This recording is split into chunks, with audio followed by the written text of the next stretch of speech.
27 urteko ibilbidearen ostean Iñaki Osa Goikoetxeak erretiro hartuko duela iragarri du arratsaldean. Zumaian bere jaioterrian eskainitako prentsaurreko batean eman du erabakiaren berri.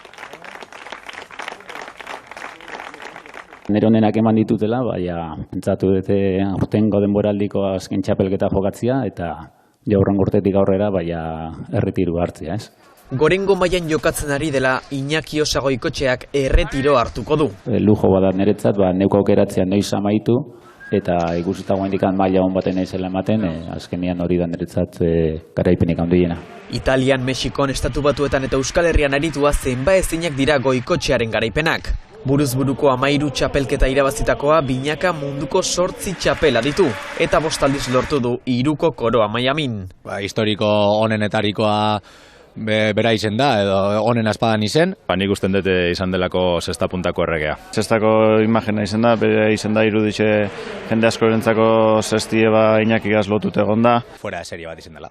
Bere agurbira Zumaian hasi eta Gernikako Winter Seriesean bukatuko da. Hortik aurrera, Eraman enpresako kirol zuzendari lanetan arituko da. Kantxa barrutik ez, kanpotikan bai, eta bintzat nire saltzan ibiltzia ez, jarraituko dut bintzat frontebita juten, da ez galduko bintzat nire pelotako mundua.